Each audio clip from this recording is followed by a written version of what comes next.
Call the meeting to order.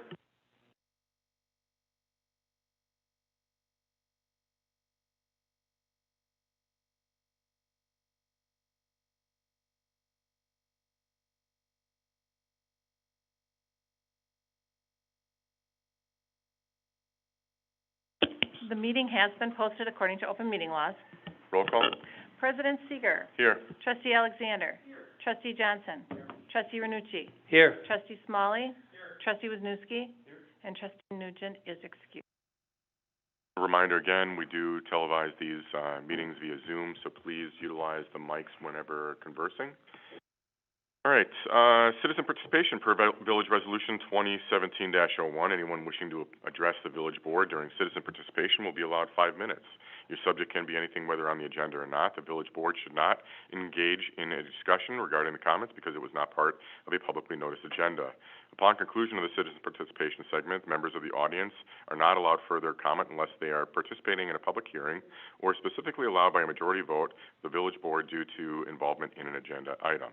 With that being said, I know there's a lot of people here tonight, maybe for the same subject that they were here for on the Planning Commission level.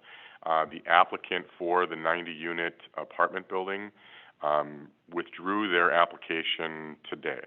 I just found that out before it came to the meeting. I'm sorry, their offer to purchase was withdrawn today. So, just so everybody knows. With that being said, anybody that would like to speak during citizen participation, please come to the podium, push the microphone, and state your name and address. Hey, everybody. Dusty Stanford, 1985 Division Street. I understand that Mr. Urkema has pulled back, but we're still looking at the AR9, and the density of that's pretty dense when you look at it. There's 4 acres, 4.8 acres. Does that mean 36 units or even more? You still have a lot of the same issues that were discussed at the last meeting. The question I'd like to ask that I already know the answer to is, which one of you board members actually lives on Division or Union Street? I know of one, 40, but he lives on the other side of the square. The rest of you don't live in that exact proximity, so you won't be affected by 36 additional living units, and it can be problematic with a lot of different things. You know, I called President Seeger the day after the meeting, and he used to live on Division Street. You know, Division and Union is a pretty unique area within our community. You got a lot of people who have lived there for years, okay? They're not transient. They don't come in and stay a year or two like in an apartment or in a small rental unit and then move on. They come and they stay. These people have invested a lot in their homes. If you look at what's happened on Division and Union Street, these homes, some of them were in pretty rough shape. My house was in rough shape. All right, we've been there 22 years. People have spent tens of thousands, if not hundreds of thousands of dollars on these homes. All right, they've done it because they care about the community. They care about the place they live in. They care about the fact that their property looks good in the community and that the community looks good. All right, I grew up in Muskego. All right, and me and my wife moved away for a few years, and when we came back, Muskego blew up. Right? It used to be a great little farming community, but then they started adding houses with no rhyme or reason up and down Woods Road and different things that they did. The community looked like hell. All right? Even they didn't make the mistake of putting high-density units in a historic residential area. McGuanago. We all know what happened to McGuanago. As a kid, I used to go out there for McGuanago days, go into the park, do the whatever you do in there, and it was great. It was a quaint little community. Has anybody tried to drive down the streets in McGuanago lately? You can't get through. There's too much traffic, too much density. The thing is, even they didn't make the mistake of putting high-density housing in residential historic areas. All right? When you look at it, I understand that we need more rooftops. I understand that we need more taxes. SR4 is the designation today. When you look at SR4, you can put in bigger homes with higher tax values. You're going to get people who stay within the community because they've invested in a home and invested in their community. They take pride of ownership Many of these people, Mr. Urka mentioned $80,000, okay? Many of these people are going to be making more than $80,000. Many of these people, because of COVID and what's happening in the world today, will be working from home. They're going to go to the square. They're going to use the businesses on the square. They're going to spend money in the community. The people making $80,000 are the people within SR 9, where you have potentially 9 units per acre. They're not staying in the community. They're driving out of the community to go to work every day, right? So we need to look at the pride of ownership. AR 9, if it's a condo or whatever it is, many times there's not the pride of ownership. The builder builds it, they do a little upkeep. 20 years from now, what's it going to look like? The decision you guys make tonight is going to be with this community for 100 years. We have to look at the streets. We got to look at the traffic. We've got to look at the parking, the sewer, the water. Do we have enough water? Do we have enough sewer line to support AR 9 in that area? And if we don't, how is that going to affect the people that already live on Division and Union Street? Do we need a new lift station? Do we know the answers to this? Police. You know, last week Mr. Urkema said, oh, there's never any problems in my high-density areas. A sheriff stood up here and said, no, I've been to your buildings. There is issues in those dense areas. We don't have a crime problem today. But if we go with a high-density area, we are going to have crime problems. Jeremy, I know you can't speak, but you know, how many more officers do we need? Are we going to need more vehicles? Are we going to need more shifts? The fire component is out. Scott, I appreciated last meeting where you said you didn't want a 4-story building. It doesn't fit. Well, and it's good because the fire department said if they went to 4 stories, 3.5 stories, they'd need a new fire truck with a ladder because they couldn't take care of it. I'm not putting the words in the fire. I got that directly from one of the people in the department. So.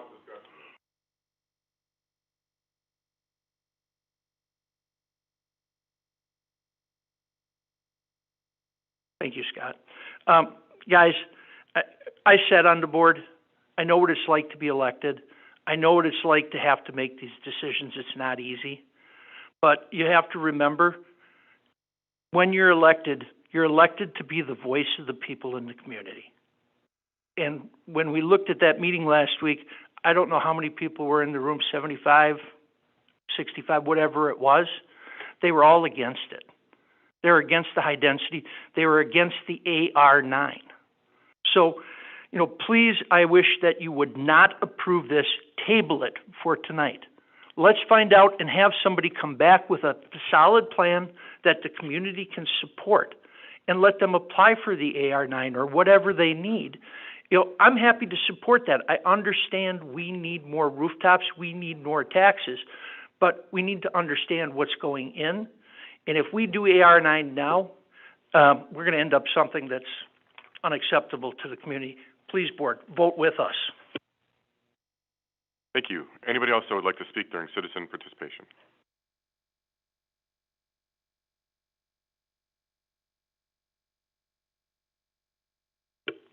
I'm Rosemary Bennett. I live on South Street.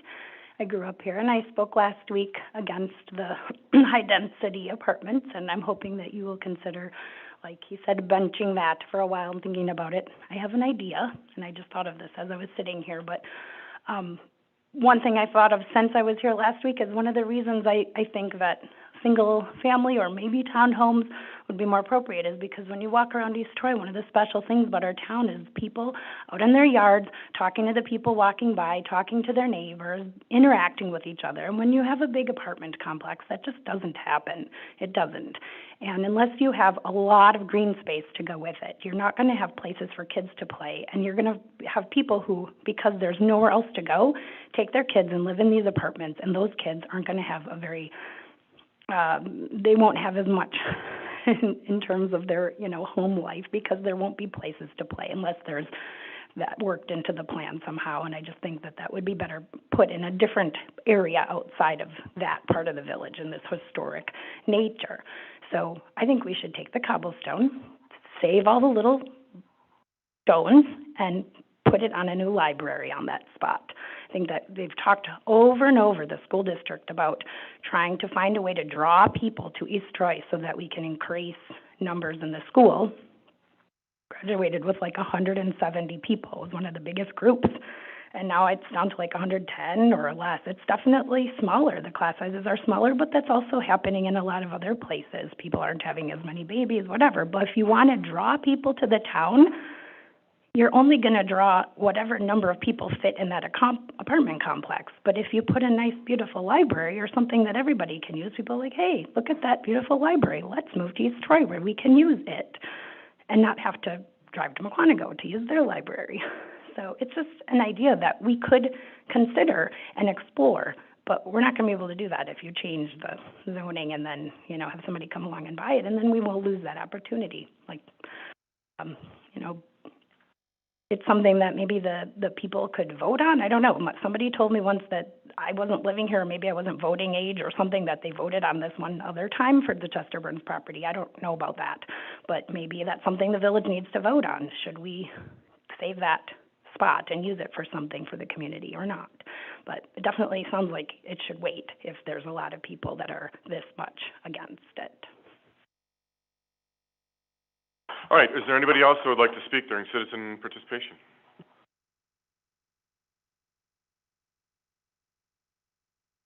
Hello, I'm Dominic. I live on Division Street, 1975.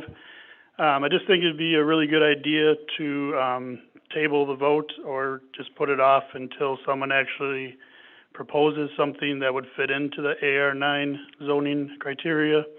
I don't see any purpose to rezone it before anything's been proposed. And then also, my daughter made me promise that I mentioned she would really like to see a public park with a playground. Thank you. Thank you. Anybody else that would like to speak during citizen participation?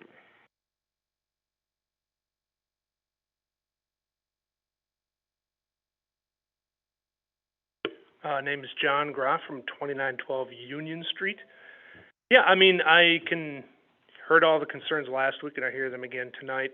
I understand the school system needs to move that property. They need the money, but I'd hate to see them make a hasty decision. I'd like them to think about how that property will be used. But I also think, the challenges to the rest of us is to come up with a better use for that property. Where else do you have that room in town? Flat, ready to go for something else that the whole town and the whole village could benefit from. I think that's what really needs to be looked at. So I think leaving the zoning the way it is for now is the way it should sit. I don't think it should be changed, but I think the real challenge is for the village board and other folks is to come up with a better use of that property. Thank you. Anybody else who would like to speak during citizen participation?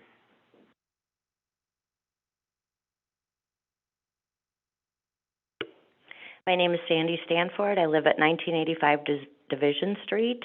My home is located in the Village of East Troy's historic neighborhood per the 2030 Comprehensive Community Plan adopted by the Village Board on June 1st, 2009, page 79. I am against the rezoning of the property located at 2031 Division Street from SR4 to AR9. Based on the comprehensive plan, I would like to point out some of its goals and initiatives, and I'll try and keep this really quick. The purpose is to help elected officials make decisions that reflect the short and long-term wishes of the community. The quality of the future development is essential to maintaining the residents' small-town view of the village. That's from page 10. Top values include small-town character, safety, local history and heritage. Top threats and challenges include unplanned growth. Would like to see a mix of zoning so that everything does not look the same. Do not like that some zoning converts older areas to the modern look. Would like to see new urban ideas. Preserve the historic small-town atmosphere and quality of life in East Troy while accommodating planned, orderly, and coordinated growth. It says the AHI, which is the Historical District, the Wisconsin Historical Society's Architecture and History inventory data identifies 52 documented structures in the village of East Troy. Listed structures include the East Troy Electric Railroad Museum, Jude's Opera House, M.J. Reed property, Matthew Drumney House, St. Peter's Church, and several others. Historic preservation planning should not be accomplished separately from the overall community planning process. To be most effective, historic preservation planning should be integrated into the framework of the comprehensive plan for the development and redevelopment of the community. And then I have a photocopy from page 79 that shows the historic neighborhoods in East Troy. 2031 Division Street is right smack dab in the middle of that historic neighborhood per the 2030 comprehensive plan. So the main interpretation that I get from the plan is that we need to preserve the character of the village. We've got the historic town square, which is unique. There aren't very many in the state of Wisconsin. I think we can come up with something unique to put in that property. I noticed that on March 15th, you guys approved a cottage development building model, which could be a great, unique fit for that space. It could also be a cool fit for the vacant property on Beulah Street across from the lumberyard. We could have a couple of these little cottage neighborhood things. I don't know why that was brought up or who brought it up, but I really like it. I think everybody would be happy with that. I urge you guys to not approve the AR9 as it would have a negative impact on the village and its residents and our total feel for our small town uniqueness. Thank you. Thank you. Anybody else that would like to speak during citizen participation?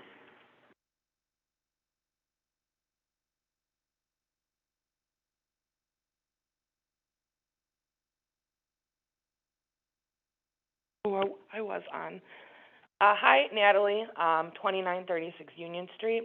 I was up here last week, and I know it was incredibly emotional for a lot of people that were here, including ourselves, because we just bought a house on Union Street over a year ago. Our house is between two houses built in the late 1800s, ours in the early 1900s. So the fact that some fancy concrete thing could be put behind my house when I live in this historic area, stone's throw from, where is this, it's sad, because when we look at what we have now, I get it. I know we're going to have to build there. Something's going to have to go there. The library idea, I think that is super cool, because I know the cobblestone has been a huge issue and having to repurpose that, and I'm new here. Do we not have a library? A library would be so cool. Think about all of the kids and a place to go and walk, and for people that don't have computers or internet, all of that stuff is right there. And I'm an avid book reader, so I'm not opposed to a library in my backyard. I get it. I moved from Muskego. I grew up there, born and raised. When I was born there, we had one stoplight. This is the allure. We have one stoplight. I don't have all of these brand new houses popping up. I urge you not to change it right now until we have something better to put there. Thank you. Anybody else that would like to speak during citizen participation? Brian Schultz, 2049 Division Street. I have the property right next to the old Chester Burns School. My wife and I moved here 9 years ago. We have almost $100,000 into our house. Yay! We've worked very hard to get everything fixed up in there. An apartment complex next to us is something that we don't like to think of at all. We have two little boys, one special needs that has to be. We know our neighbors. They all know our boy. They know, and if he doesn't get out of our house very often, but every once in a while he does without clothes. And but the neighbors know where we're at, and they know, that okay, it's just Marcus, let's get him back home. But if we put that kind of density next to us, I don't know who's there. I know all my neighbors. I've walked across the street, had beers with them. I've mowed their lawns. I've shoveled their sidewalks. that doesn't happen when you have that many people next to you that you don't know, and they don't want to know you, and you really don't want to know them because they're just there for a short period of time. So zoning right now, if we could table it until we know what's going on a little bit better, like these guys said, I would appreciate it. You know, I offered to buy some of that land when it first went up for sale. I know they weren't subdividing it yet, but I'm willing to pay cash for up to half an acre of that land if they would ever subdivide that up. I had a reasonable price, of course, you know, going land rates, not, but we care a lot about this community, and this community has done well for us. We've met great people, and we want to keep it. We want to stay here. We really don't want to leave. Thank you very much. Thank you. Anybody else that would like to speak during citizen participation?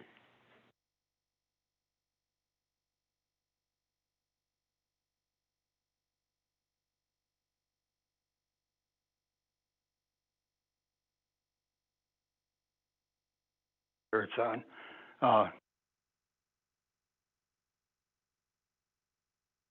Three on Division Street. I'm the guy he mows the lawn. He says, "Al, don't worry. As long as I'm here, you never have to mow your lawn." That's the kind of people that live down there in that area. It'd be a darn shame, you know. He's got a big lot, and I've got a big lot. Now you take the numbers of people that would go into a massive project. There's no way they would come close to the square foot of green or land that we do with a private home. We've got probably the biggest lots in the village. Now to be dumping something massive, totally unrelated to the continuity of the history of it all there. I've got a coin here that came off that. My nephew's one of them guys running around looking. He got this coin. It was from the Civil War time. He also found a piece of iron from 1860, which brought the thought to me: how many bodies are buried on that land? They didn't have caskets back then. I know. It's just a thought. But no, the thing about it is, this has just been far too quick, like everyone has said. See what can be done. If there's 5 acres, if you even went with a third of an acre, guy puts up a $300,000-$400,000 house, he's going to pay taxes, and it's also going to be desirable.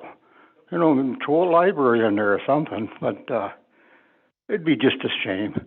You know, I talked to Lori today about the zoning, and you know, the origination of zoning was to protect the existing property owners from a landfill or a acid dump or toxic waste. That is your purpose as zoning people, to protect what's there.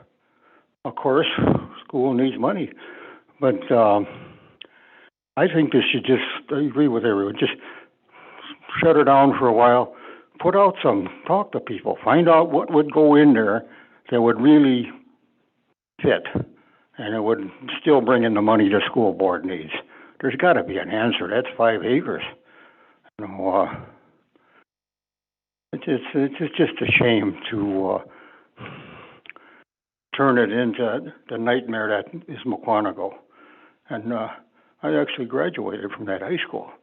I'm a high school graduate. But anyway, they turned that town to junk. It's a shame, you know. You can't get up and down on 83 there, and ES is just about as bad, and not to knock the fella there, he had good business intentions to build, and he built in Mukwonago. But if that's what I'm thinking, that was it really pretty, you could see the Phantom Lake there with the swampy stuff and all. And I'm thinking that's probably where he built there, but no, you got to do it right, because, 20, 30 years, we're all dead. But whoever comes along is going to say, what the hell were they thinking? Better we do it right the first time, you know. So just table this zoning stuff, give it 6 months and advertise a little bit. Look into there's gotta be someone that is brilliant that can put something in there that's gonna make us all happy, you know?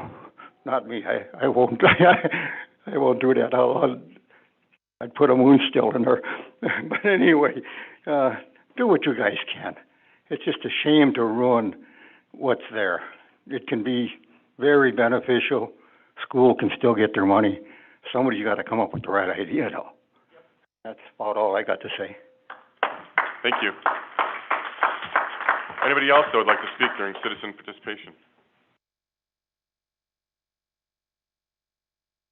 Anyone else that would like to speak during citizen participation?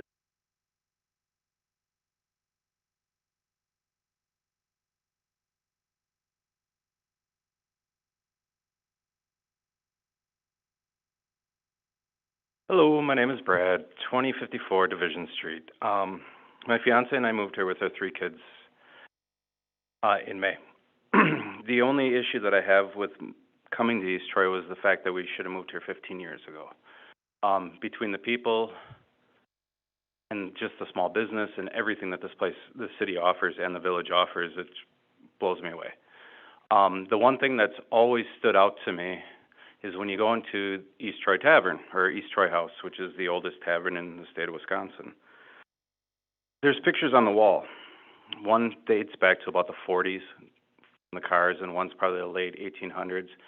And if you look at the pictures of the square, every building in the square is modeled and remodeled what it used to look like. Same thing with the homes all up and down Division Street.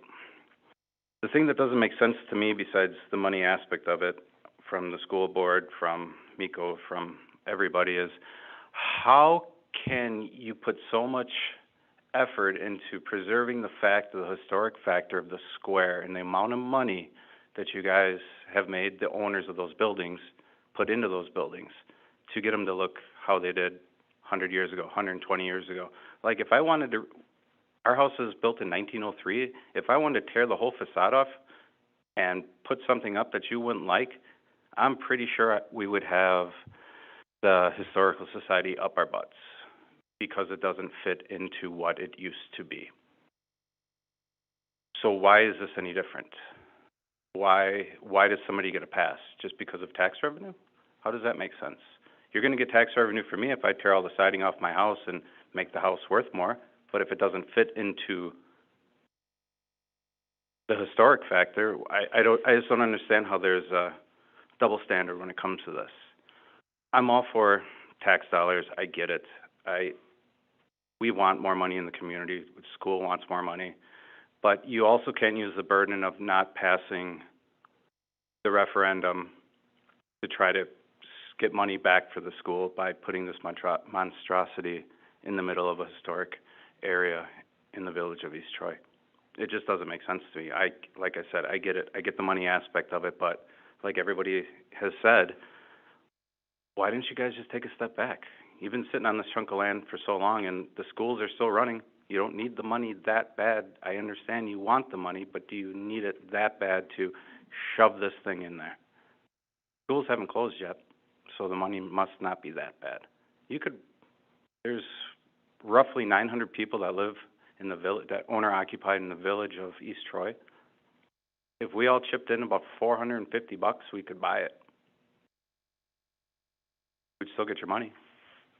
There's other things. There's just other ways to go about it instead of putting this McGuanago condominium in the middle of the historic East Troy. That's all I have to say. Thank you. Thanks. Anybody else that would like to speak during citizen participation? Anybody else that would like to speak during citizen participation? One last time. Anybody else? Citizen participation? No? Then I will close citizen participation and move on to consent agenda. One motion and a second. We'll approve all the following items. Any item may be pulled from the list and voted on separately. Motion to approve the consent agenda. I'll second that. Discussion? All those in favor? Aye. Opposed? Motion carries.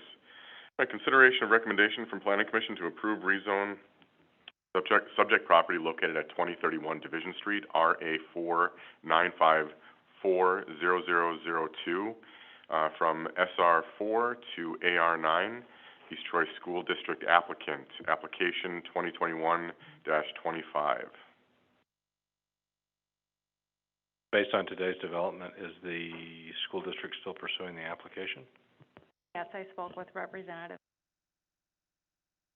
But one thing I want to note, so everybody's clear on it, the rezoning ordinance states it's a conditional application for, or a development would have to be proposed, the AR9 that suits that zoning district in order for the rezoning to actually take place. So if the board does approve the ordinance, it doesn't actually get rezoned until that development is proposed.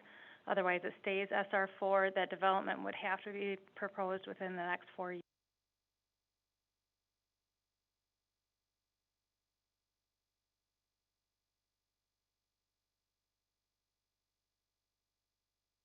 No, I guess the part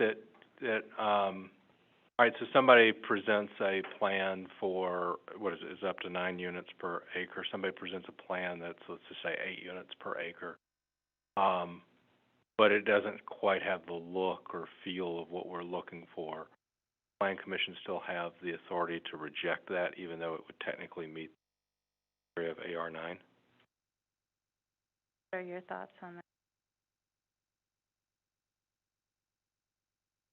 As a conditional use, you're saying? I mean, the development plan itself would still have to be approved. It would have to go through the process you guys have. Would this be one less hurdle it would have to go through? Sure. Yeah, so I got an 8 unit per acre plan. It meets the criteria of AR9, and I want to make it neon pink. Can the Planning Commission, when they receive the design plan, can that be stopped? Well, I guess I would have to look at your code. I wish Tim Schwecke was here. He's the expert on all things planning, but. Yes, it can be. It can be denied. There's a number of different steps that have to be taken place at a Planning Commission level to get approval for any kind of design on the building. Color is one of them as well. So yes, and then to the point about the cottage housing, which I agree with it. I'm on the Planning Commission, and I was excited about that idea. But AR9 actually would kind of be fitting for cottage housing, because that cottage housing, when we looked at it, was 4 residents per quarter acre. So it's pretty much right there with what we're talking about as far as AR9. Right, they are detached. But like you said, the cottage housing, smaller units in a smaller area.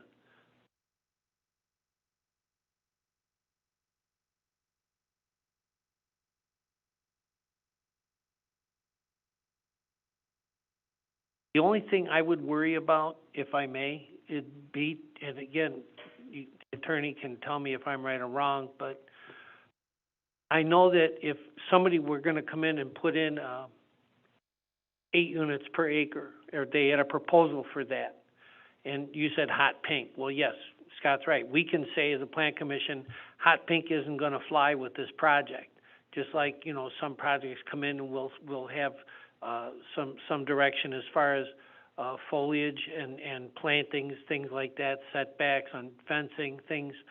But as far as the actual number of the units, I don't know. If it was zoned for a certain number, I would think that we would almost have to say, unless there's an extenuating circumstance, that if they meet the criteria, that we would have to allow that.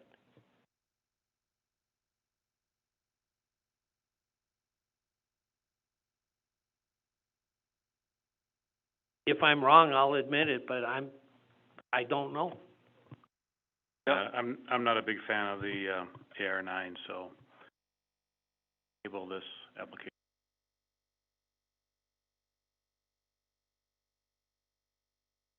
And I understand the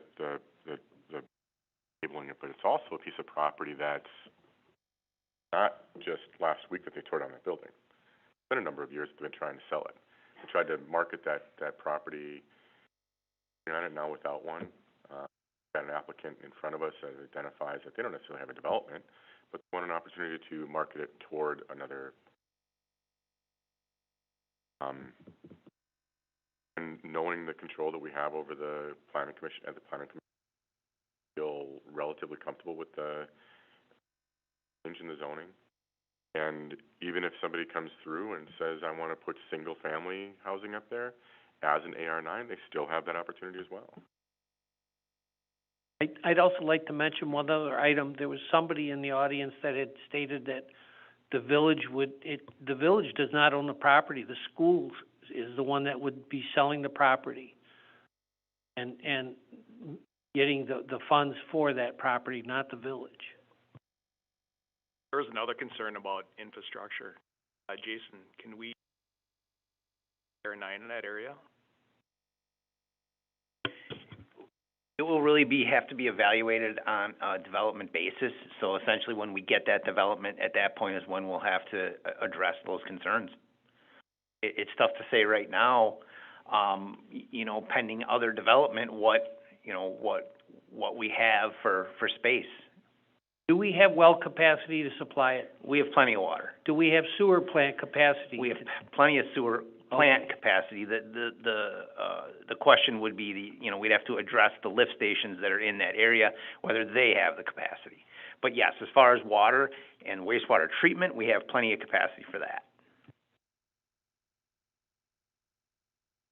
The other thing that would have to be addressed are the size of the pipes, the water mains and the sanitary sewer mains in that area, and stormwater management.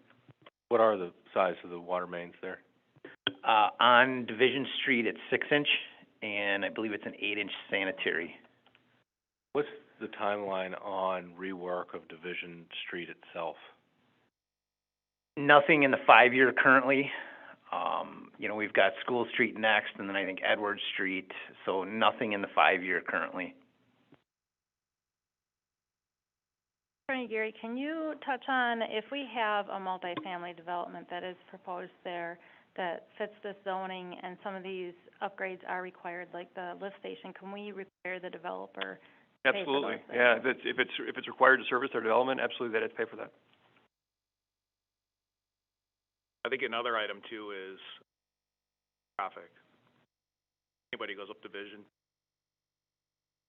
know what it's like trying to get across there or taking a left-hand turn. Are there any future thoughts on how to adjust that?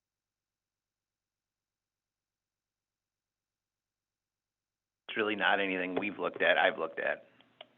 If any signaling were done, driven. if any signaling were done, it would have to be the state, would it not, or county? Not on Division Street, that's all on us. I understand, but getting across Division, if somebody was talking about putting a stoplight up there. Yes, obviously state would have to buy in on that. It's State Highway 20. There was a comment from one of the citizens about, historical requirements. I think we only have an overlay requirement on the square itself, right? There's no requirement, so like if somebody did want to change out their siding or whatnot in their ordinance to prevent that.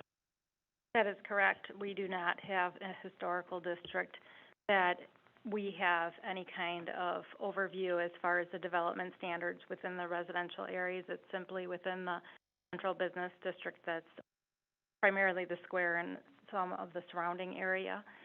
And Commission is looking at a transition area and having maybe a lesser development standard in that transition. There is no oversight of residential developments in the. How far out are you guys thinking as a transition? Maybe like a block. Yeah, it was pretty much the Approximately. perimeter block areas outside of. It was in the last Plan Commission packet, those properties are identified.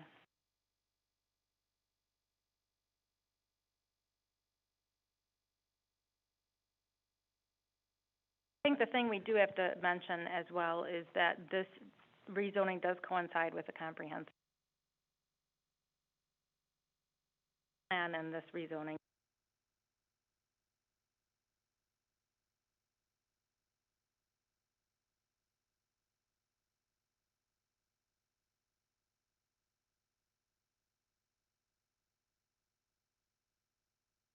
Make a motion to table the application? I'll second. Any discussion? All those in favor? Aye. Opposed? Tabled. All right, moving on to, okay. Moving on to MP Systems. You don't have to leave. It's not it. Hear all of you. Got a lot. And to the gentleman who said I might be dead in 20 or 30 years, I take issue with that. Hey, Matt, I have this, you can, for later, you can look at it. I could use my lawn cut.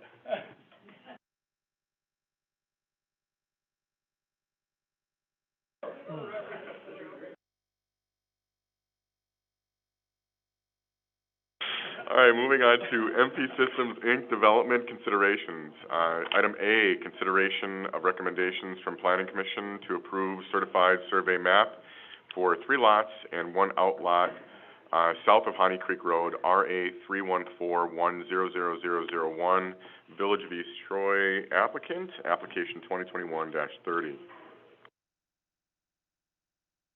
Can we take these all into consideration with one motion? No, because there's a resolution. Separate. Yeah, you should actually take them separately. I mean, it's all part and parcel of that. You can have the discussion, I feel like I'm echoing here. You can have the discussion as part of the first motion to kind of hash out all the substance of it, but then each step should be done separately.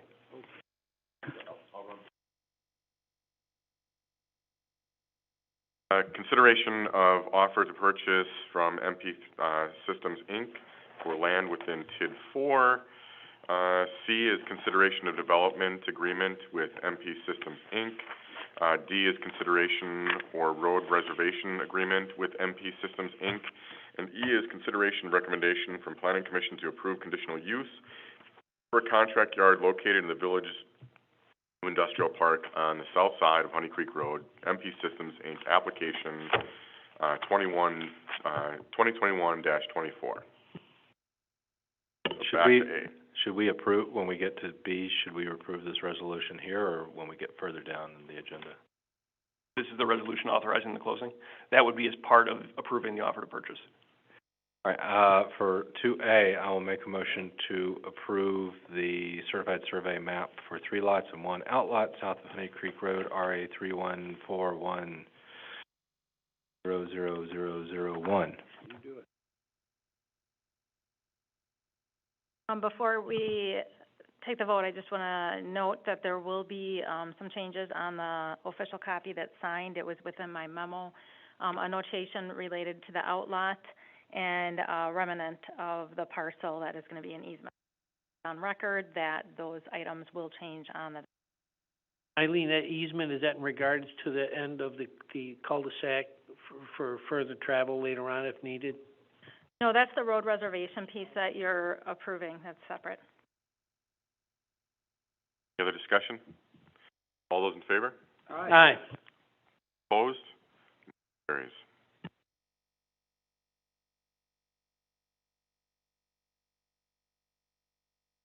And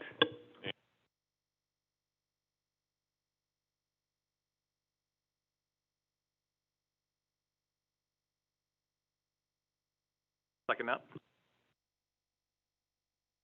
Discussion? All those in favor? Aye. Opposed?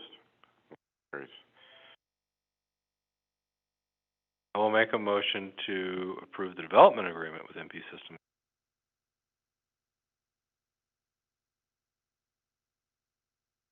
Discussion? All those in favor? Aye. On to D. Make a motion to approve the road reservation agreement with MP Systems.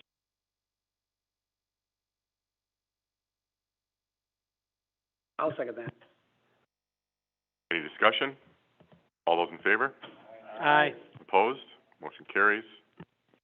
Motion to approve the recommendation from the Plan Commission for MP System Inc. application 2021-24.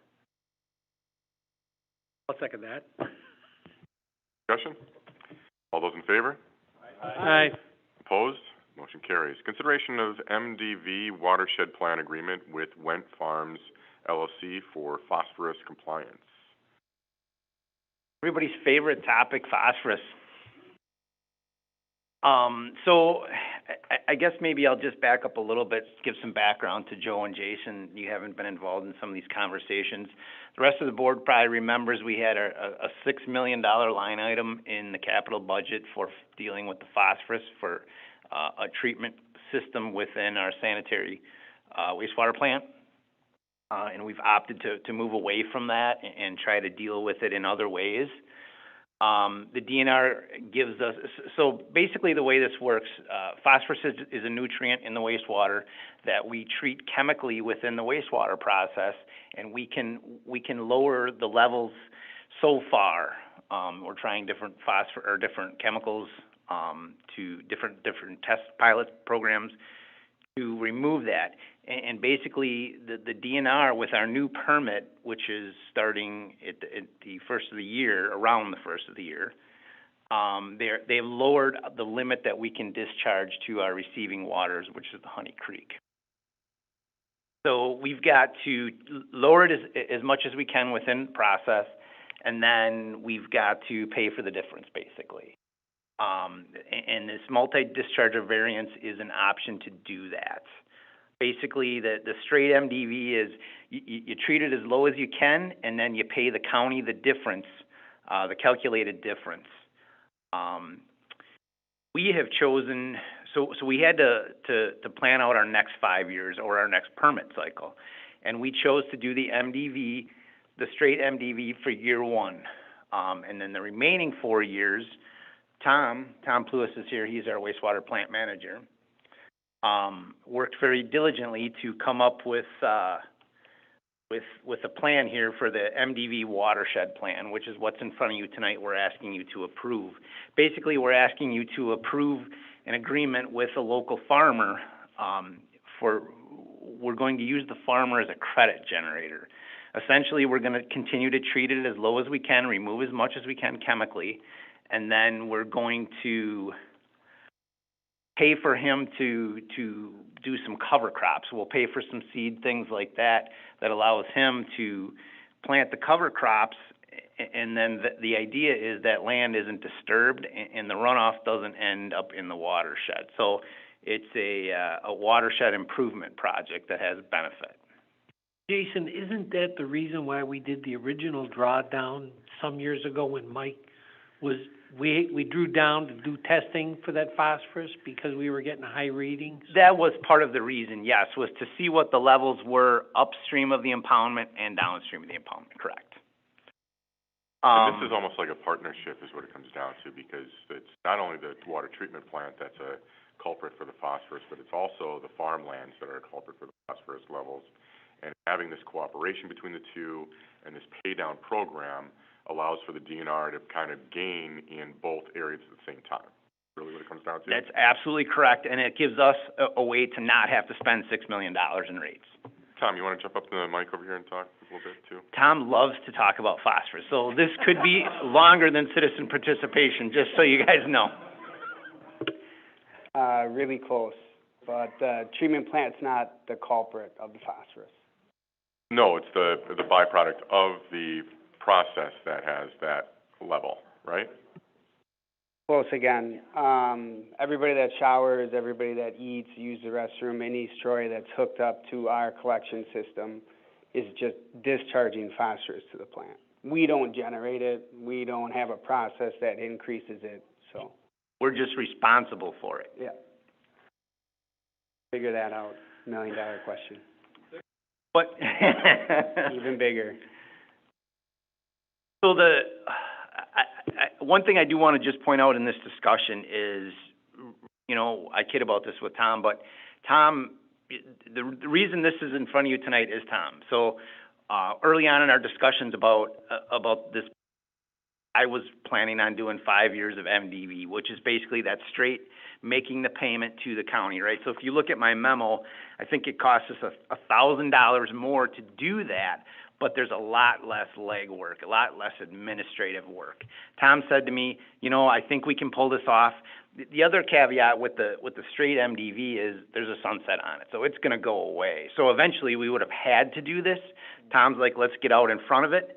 And he was the one knocking on the doors with the farmers, and he's the one who made this happen. So I just wanted the board to be aware of that.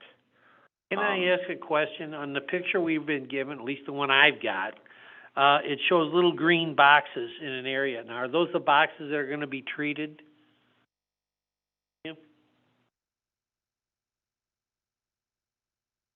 Those are the fields that we're gonna trade on. All of those fields we have the opportunity to trade on, but those fields with the green highlight, they model out with the highest trade ratio. Okay. And all these fields were modeled with some computer software, to determine how we got our loading and how many acres we would need to get the credits we need to generate. Thank you for being our resident phosphorus.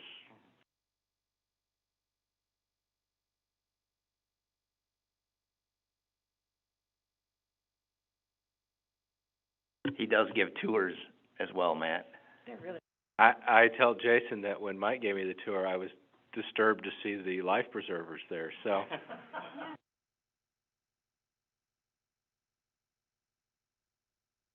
I'll make a motion to approve the MDV Watershed Plan Agreement with Went Farms LLC for the phosphorus. Second that. Any other discussion? All those in favor? Aye. Opposed? Motion carries. Budget review session. Eileen. Oh, you guys have been looking forward to this all night. Even more than phosphorus. I know. I'll keep it brief. The budget isn't much different than last time you looked at it. We took the direction that was provided at the last meeting and incorporated that into the budget. We applied surplus funds to balance the capital budget, which I just for your surplus funds, and we have available that we will.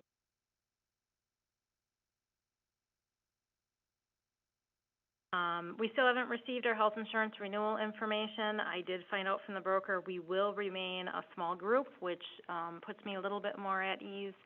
I'm not sure what will happen with rates. I anticipate COVID rates, but we won't get the the one thing that you may have noticed in the FMP from Ellers was that they're predicting we won't next year, and that's due to a low expenditure increase because budgeted in the past, and it is also due to the TID closing and that extra levy. So I am planning to incorporate his recommendation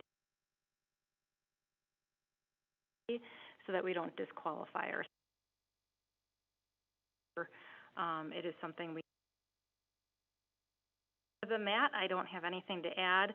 The public hearing's scheduled for November 18th, and then we'll do a PowerPoint presentation, graphs and things to the budget, and makes it a lot more. Are there any questions or concerns? Thank you for the 35% that have been held in there. Yes. I appreciate that. You're welcome. I knew that would be a question you had. I anticipated that. So no actions necessary. Just wanted to get it in front of the board one more time before we publish notices for public. Do you and I need to talk about chargeback methodology? It does. It's not considered in the budget right now. So right now, the wages are budgeted the way they always have for the payroll and benefit coordinator. So there's a potential revenue piece there. Right, and that revenue piece isn't incorporated in the budget, which I guess I'm okay with because that's budgeting conservative. So. That was my question. Okay, yes. Thank you. Could you highlight this, the levy rate and rate projections that I see here? It looks promising into 2023. Correct. The reason you're seeing that rate drop in 2023, I don't have the actual numbers in front of me, but that is because of TID 3 closing next year. So our taxpayers will benefit. That's one of the benefits of a TID and closing a TID is that half of that increase reduces the tax rates for our taxpayers, and half of that increase goes towards increasing our levy, which helps us to be able to achieve services, or actually with levy limits maintain the level of service. Is that why it helps later on in like 2027 at the end? See that there's a the total levy is way up here and our rates are still going down. Yeah, I think, well, that closure is gonna help continuously, you know, with your, tax rate, but I don't know that that's why it's dropping in 2027. I'd have to Right. look at what we had projected That's for fine. capital projects. That's fine. I was just, it looked promising and I just wanted to say thank you. I don't think I can take, you're welcome. All right, moving on to ordinances and resolutions. Ordinance 2021-10, recommendation from the Planning Commission to approve revisions to the zoning code, Chapter 510, relating to the occupancy permit. I had a question for you, Lori, on this. So, where it talks about new businesses located in village-owned property, the occupancy permit shall be considered for approval by the village board prior to issuance. How would that affect us at the airport? That was put in there specifically for the airport. So that if a business were to be, the village-owned property, that rather than staff approving that, like, you know, fill with coffee down the street, that would come before this board because it is on village-owned. I just, you know, so Lori and Tim and I have been working on the updated leases for the hangars out there and with the possible expansion. But it wouldn't be for hangars, it would only be for businesses. No, I understand, but we, you know, we've had a lot of back and forth about, like, do we really care if it's just me and my plane, or is it Matt Johnson LLC in my plane? But if it was Matt Johnson's aircraft repair service, then it would be a business. Because the board wants to make sure that, number one, it's aviation related, and it is on village property so that you have documentation that you're.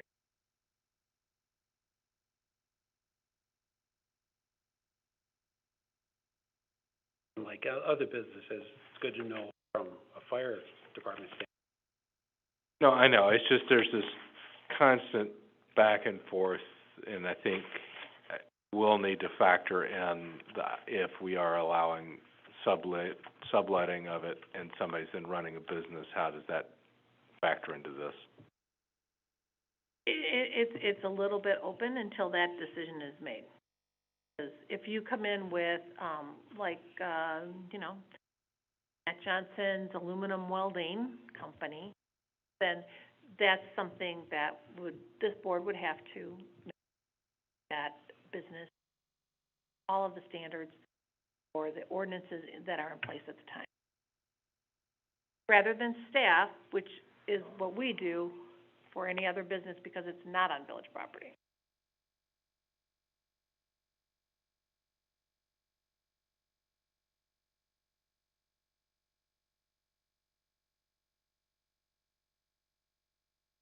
All right, question Matt tonight. 2021, make a motion to approve ordinance 2021-10. I'll second that. Any other discussion? All those in favor? Aye. Opposed? Motion carries. Reports, September financial reports. Any questions?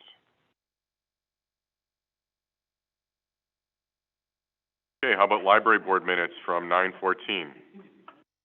Questions? 40? Park and Rec, 8/9.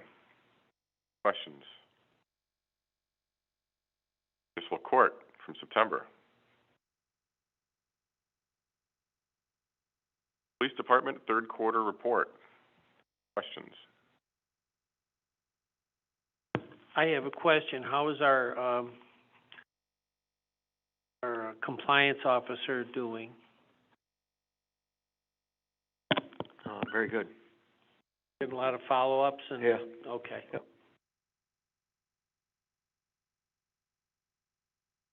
It's visually, you can see that she's diligently at a lot of different things, so, great. Yeah. We don't get nearly as much. When me and her go out together, we don't see nearly as much as we.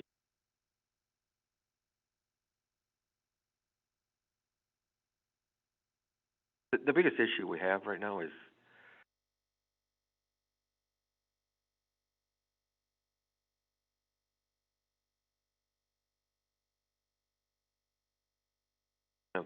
a hassle. A lot of people in the village still don't realize that they have to individually call up for the pickup now. I wonder if it wouldn't be easier if we talked to Johns about it, identify that, fine, we only have it at one time, or we're on call, but those on call would be on the Tuesday that it's supposed to be picked up. That'd make it easier for everybody, wouldn't it? So if you see it on a Sunday, you know it's gonna be gone by Tuesday. Yeah, but sometimes they do Friday. But that's what I'm saying. It's all different days, and the issue is that some people put it out there and then make the call. Yeah. And then they find out like, oh, it's gonna be another week, and then they just leave it sit out there. So that's where the issue comes up. So then she's gotta call those people and say, hey, you need to move off and then they're mad because there's a lot of stuff. So we've talked to Chelsea about promoting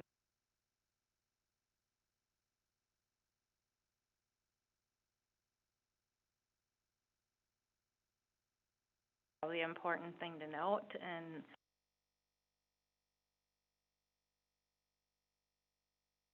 that brought up a good point, scheduling it and then What was the reason why we made that change? it was requested by Johns. It was negotiated with them during contract renewal last year. They were having a lot of issues, especially due to COVID, but I think that was kind of the breaking point where they would schedule so many trucks to be in the village on Tuesday during bulk pickup, and there was so much that they were having to go back and get numerous trucks. It was causing major staffing problems. And I know myself, I've had a bulk pickup, and they came on a Saturday and picked it up. And he's making overtime when he's working on a Saturday. So I think that they also are probably having some staffing issues as far as, dealing with the amount of bulk pickups that they're getting. I haven't heard complaints about like an inordinate waiting time or like non-responsiveness for the pickups. I think it's just getting the change out there. Jason, do you remember any other issues? I think you were in that meeting when he discussed that with us, and I know Lori and I were looking at rates, and I think then they dropped our rates too. Yeah, no, that was definitely the driver behind it is scheduling. And I think the challenges have been just informing people. And I think we've done a good job trying to get that word out, but it's changed, and that takes a little bit of time. I know I had to use it myself when I had one apartment change, and I did call up John's, and I found out, like, the furniture's out there, they want to know, but the appliances, if there's any, and like if there's televisions or computers, I had to pay for those. And this dandy tenant I was $185 to get all that stuff hauled away because it was a lot of TVs. And I don't know if you guys have noticed, but a couple of years ago we made the change from with bulk pickup of the leaves, and that's starting to catch some traction now. I'm seeing more and more of that out there. So I think it's just something we got to work through, continue to try to educate people, and I think we'll get it. It might be helpful just maybe when we do the budget presentation, just show us all, but what are the inserts that go with the mailings this year? Just talk that up. Sure, we can incorporate that. Are you noting that side? Yeah, thank you. I will say, though, that when Christine does call John's, they've been very responsive. I mean, they'll let her know the date, and then she'll say, do you have this address on your list? And they'll tell her yes or no right away. And we know whether we need to reach out to them or not. I mean, they've been helpful that way. Do we negotiate this every year, or is this years? No, I think we have, is it a 6-year contract?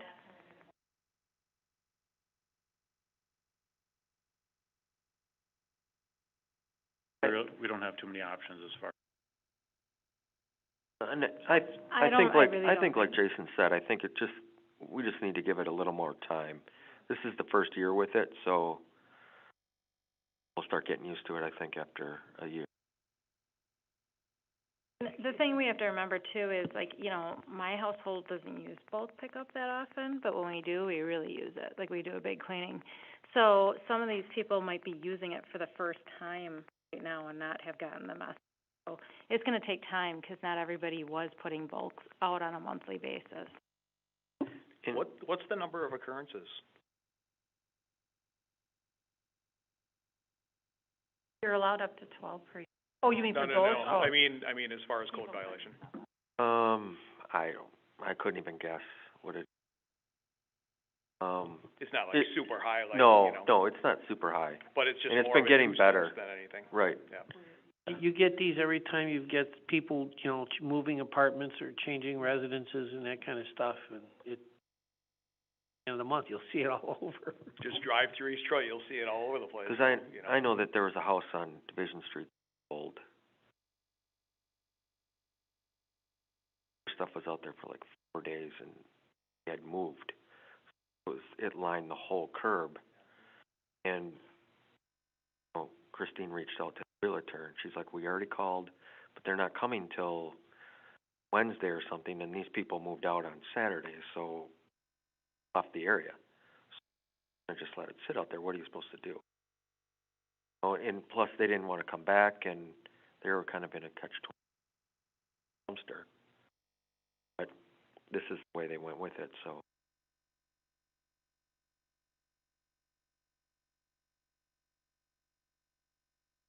Okay, how about verbal update on Main Street, Square, Church Street project and cost tracking, Jason?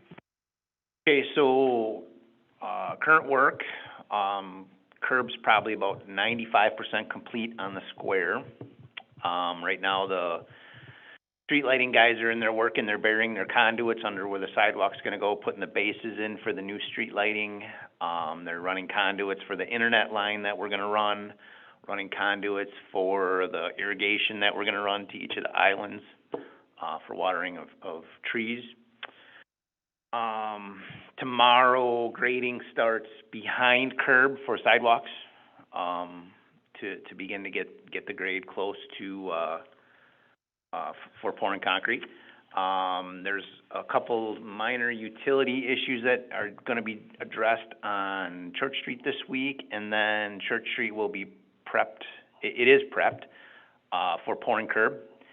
They're saying they're gonna get the curb and the sidewalk all poured on Church Street in one day, and I think that's in next week or late next week or the following.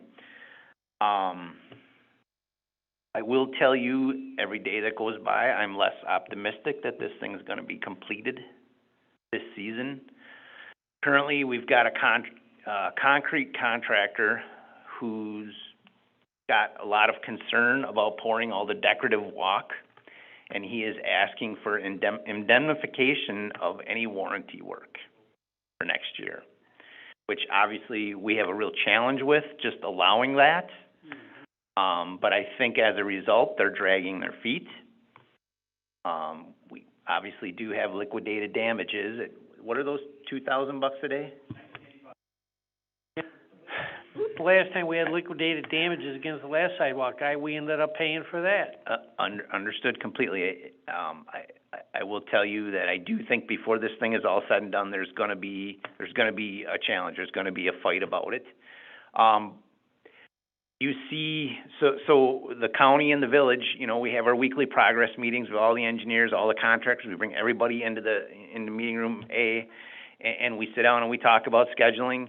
You know, they provide us a schedule. We send them a letter. I share the letters with you guys saying, hey, we got to keep this thing moving. You got to get the square done. They'll send us a revised schedule, just like they just sent today or Friday, and then, you know, they'll adjust everything a week, and then they won't try to stay on that schedule. So it's been very challenging. Now, that being said, I don't think we're giving up by any means. I don't think anybody's giving up. I mean, I still see plenty of concrete going down. I also see some sort of potential temporary, we're not gonna leave dirt for the winter. I see the street getting paved, Church Street and the square, no issues. Where I see the challenge is gonna be that decorative walk in front of businesses. And again, we've had some conversations internally about what does a temporary patch look like? I just think we need to start to have that conversation to be prepared in case this weather turns on us like that. So. Walworth County really isn't gonna have much to say because most of their project is gonna be done. This is our stuff. Except for the fact that really this is their contract, so they are very involved with this. Okay, Yes, that's what I'm trying to ascertain. They're the ones sending the letter to the contractor, because they're the prime holder of the contract, the county is. Decorative sidewalk, all we're talking about doing is turning the, control joints from a 90-degree to 45? The concerns with temperatures that are, starting to get colder. So now at night we gotta cover it. They're concerned about plastic marks. They're concerned about not getting the 30-day cure time before it freezes and then having spalling issues in spring. None of us want to see that in downtown after, that's the last thing we want to do is be here next year at this time talking about concrete that went bad. Yeah. And the contractor doesn't want that either. So in this case, I think the concrete contractor is coming and saying, hey, listen, we are likely to have some issues. And so they came out and said, hey, we'd like this indemnity, which everybody pushed back on. In fact, said, hey, if you'd want indemnity, you can talk to your prime contractor because they're the ones dictating the schedule. That's the problem. So there's been some real strong pushback from the county and village side. However, we just aren't seeing the things getting done at the pace we'd like to see. We're pushing them every day, but we're foreseeing some issues coming up here.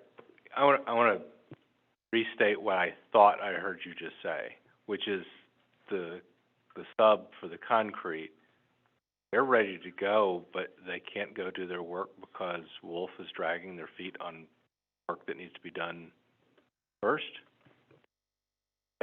The original completion date was October 15th. Now, the county and the village, we gave them some extra time because they were running behind. Had the rest of the work been done when it was supposed to be, the concrete work would not have had any challenges timing-wise. So that's where the other work that had to happen prior to concrete coming in towards the end of the project is being pushed into the later season.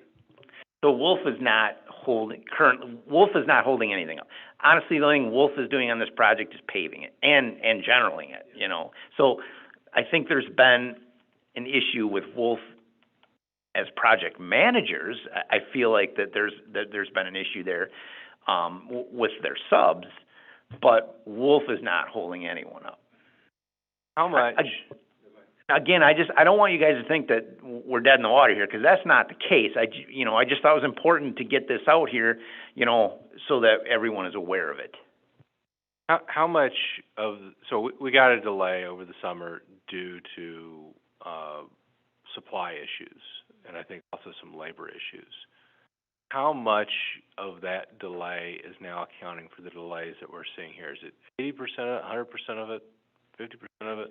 It's in my mind, it's 100%, right? So that we essentially lost a month in July, August, and right now that's coming down to crunch time. And how much contributed to that with regard to rearranging the schedule of when we were going to be doing things? So when the cobblestone issue came up, the contractor said, okay, well, we don't want to be around that, right? So we said, okay, jump on Church Street, which is essentially what they did. That's when the fire hydrant shortage came up. And our message to this contractor all along has been, as soon as you start that square, you stay on that square until that square is complete. Because originally it was supposed to be Main Street, then the square, then Church Street. And we moved that around when the cobblestone issue came up. So I'm not exactly sure what you're asking, but at the same time, I don't know that any of this, other than the material shortages and a potential labor shortage in their crews, that's the main factor here. Okay, because, I don't know. I'm hearing you talk about the decorative concrete. Correct. That's smacks of square, nothing but the square. Correct. So if this because we accommodated by changing the schedule around, sounds to me like that's caused this problem, among other things. We did not get onto the square in an appropriate time. We waited. But the last 3 or 4 schedules we've been given shows completion, until recently, they still, even after we adjusted schedules, they still showed completion by October 15th. Okay. So I don't think that put us in this situation by any means, if that's what you're getting at, if that's what you're asking. I mean, it wasn't until recently that they actually asked for more time, Correct. And even in that, they still show it getting done It wasn't until this past Wednesday when they said, you know, we're really concerned about this weather and we'd like an indemnity, which we of course everybody pushed back on very quickly. But that's still hanging out there, that the contractor's realizing the days are slipping, that they really have some time problems, and getting them to be here, pushing them is what we're doing. But again, we're not seeing the progress we were hoping to see. Are they still working Saturdays? They have not worked the last few, to my knowledge. Really?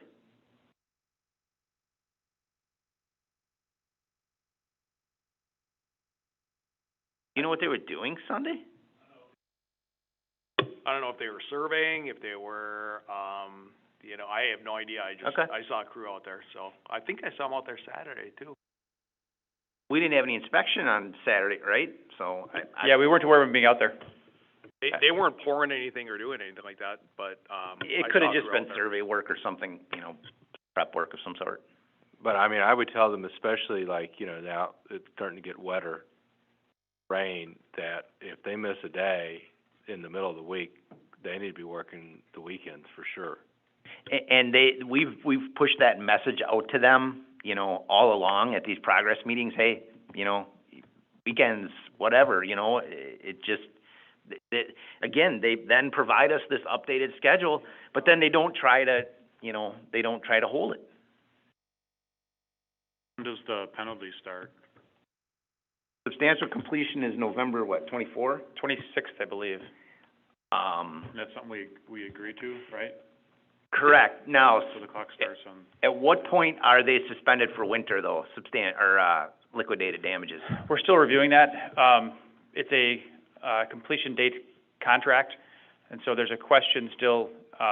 This is a county contract, which then refers to WISDOT standards, so it's not our normal. But we looked through it, and it doesn't appear to suspend for winter. Now, typically you give them a suspension for winter. However, that's an open question at this point.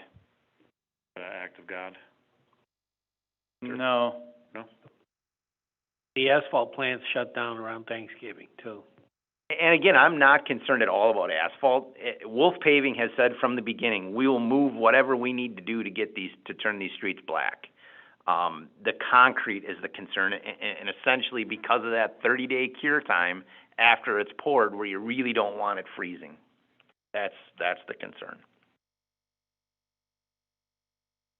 My opinion, for the little tiny bit that it's probably worth, is the fact that if we tell the concrete contractors to pour that sidewalk though, and, you know, it doesn't meet that 30-day cure period before a hard freeze, I can't say that contractor is the one that's going to be in fault. And those are obviously things that we're thinking about as well. Now, there's other things that can be done, covering concrete, for instance, you know, for a certain amount of time, additives, things like that. So there's other ways around it if you want to find a way around it.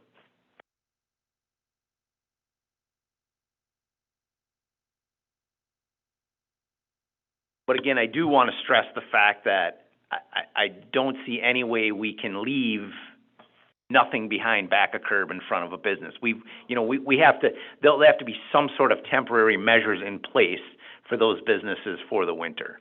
Like I said, I'm not concerned about the street, it's that sidewalk. Temporary measures, you thinking about asphalt in those areas? I mean, that's one of the things we've talked about. The contractors actually talked about that as well, as a possibility. And then we're talking about ripping that all out, interrupting the business's flow for that second year now, or third if you count COVID. I understand. What's the timeline? So if we put in asphalt, what's the timeline to tear that out and put in the new sidewalks? Do it this spring. Yeah, obviously it would be spring. You know, we'd have to have some sort of a hard date set, you know. This would all have to be negotiated this fall yet, you know, whatever that is, because liquidated damages are going to have to factor into this, you know, and who's going to pay for this temporary walk, you know? All those sorts of things we'd have to figure out. What's the percentage increase for the accelerants in that concrete? They threw out some numbers. It's expensive. We looked at it. We don't have the numbers crunched, but the numbers they threw out there. 20% increase? I think it was possibly more than that. How about blankets, heat blankets, stuff like that? Thrown over the top of it, left over the top for 30 days. And the people are in and out of the businesses can walk across a piece of plywood that's on top of those heat blankets. And these are the sort of conversations we're bringing up to them that, hey, how can we do this? And all he keeps saying is, well, you know, you just give me this piece of paper that says it's not my fault, and, you know, we'll move on. Scott, you know, you made a good point about the heat blankets. I've used them myself too, but the point is though, if they pour those sidewalks in a certain period of time, you may not need those heat blankets until like the last 2 weeks of that 30-day period. So, again, tonight, just making the board aware of it. I can see the need for a special meeting potentially if something comes up with this that I may have to bring everybody back and we need to have a conversation about it. So, just so you're aware. Are you talking about when they can start? You said they're gonna start doing grading? So all the grading, is the rest of this week and Grading this week, and they're supposed to start pouring next week, correct? Yes, correct. Can we prioritize it in front of places that like get a lot of heavy foot traffic? I mean, there's two sides of the square, on the outside, I would say, that, you know, maybe that there's some way at least that we could reduce some of these potential impacts if there is, you know, work that we have to do. Yeah, I mean, if we'd have had some feedback on where you guys think the highest priority is, we can push them in that direction. Well, I'm thinking the west and north side are the two sides. Okay. Well, and currently, so the street lighting guys started on the north side. That's done. So that's, in my mind, tomorrow, that's where the grading crew starts, is north side. You get that. But then, well, actually by tomorrow, the last side they're going to prep, or they're going to put the street lighting in, is the west side. So, you know, but they're also talking about the grading taking only a few days and being done with all the grading. So I see the potential for all the grading being done by the end of this week. What about on the center, on the actual square itself? There isn't any grading. There's some curb to pour there yet, and then there's some flat walk that got removed. But some asphalt has to be removed for milling. But there's nothing significant there? No. Okay.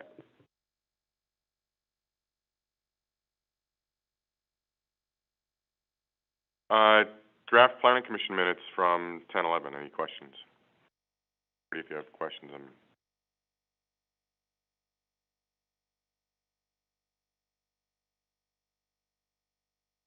All right, I'll make a motion to go into closed session, to adjourn to closed session pursuant to Wisconsin Statute 1985, 1G, to confer with legal counsel for the government body who is rendering oral or written advice concerning strategy, or to adopt it by the body with respect to litigation which is likely to become involved.